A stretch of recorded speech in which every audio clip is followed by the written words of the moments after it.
Olá, pessoal. Espero que tenham muitos inscritos nessas aulas, são importantes. A pronúncia correta das palavras. E hoje eu vou fazer a parte 2 de mais palavras que devem ser pronunciadas de modo correto. Vamos lá?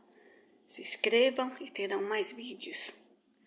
Uma primeira palavra que eu pesquisei para vocês, em vez de dizerem espinha de peixe, as pessoas falam espinho de peixe. Lembre-se, é espinha de peixe.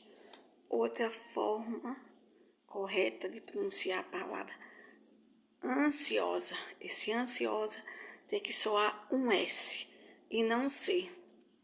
Em vez das pessoas dizer ansiosa, diz ansiosa.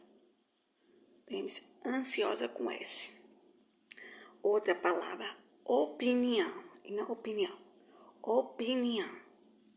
Continuando, outra palavra que erram muito e usam como gíria, idiota, e não é idiota, idiota.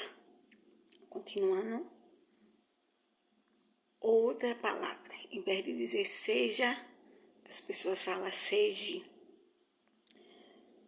Prevalecer, as pessoas falam provalecer. Veja, prevalecer, não provalecer. Outra palavra comum que não fala por aqui nessa região, mas eu ouço muito. A palavra é forródromo, e não forródromo. É acentuada, que eu já dei a aula de acentos. Então as pessoas, em vez de falar forródromo, fala forródromo. Outra palavra, férias e não flérias.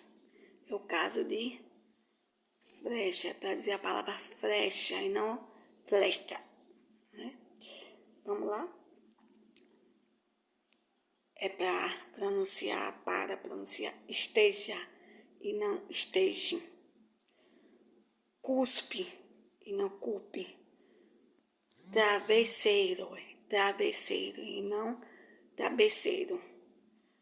Vassoura e não vassoura.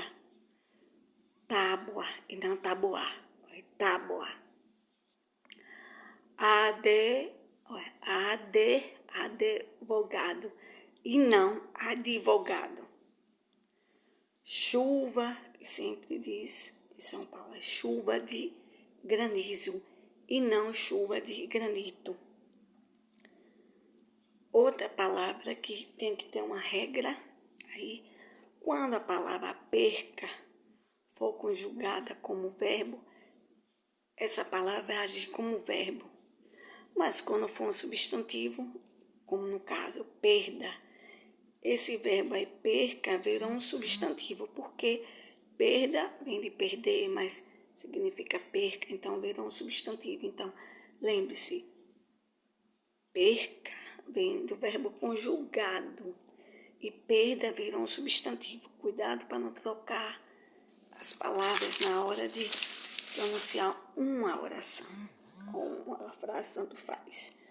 Outra regra, as pessoas usam muito o mais como intensidade no lugar de mais. Um exemplo, o mais com AS significa, ou pode ser substituído por porém.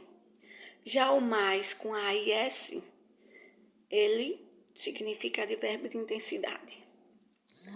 Outra coisa importante, mal, contrário de bem com EM. Mal com U, contrário de bom, né? Esse bom, OM. Outra coisa, veja, esse mal com L, ele é o contrário de bem com EM. O mal com U é o contrário de bom, né? Que você já sabe como escreve com OM no final.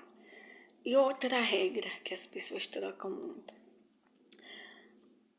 Quando uma oração conter a vogal A, vai indicar um futuro ou distância em relação à oração. Um exemplo que eu vou dar.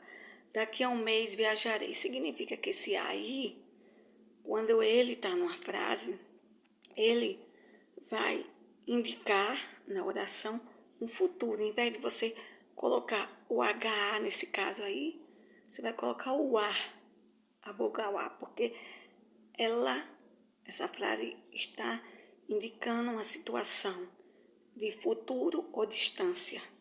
Agora fica a pergunta, quando é que eu uso o HA, que vem do verbo haver? Lembre-se, quando é que eu uso o HA, que vem do verbo haver? O verbo HA vier da conjugação do verbo haver no passado. O exemplo, não converso com fulana há anos. Não esqueça isso. Quando o HA vier do verbo haver, então indica o passado. Então, a frase fica assim. Então, essa foi minha aula de hoje. Espero que tenham gostado. Se inscrevam para obter mais aula de mais assuntos e mais pronúncias corretas para ajudar vocês a escreverem bem e se comunicar bem. Bye!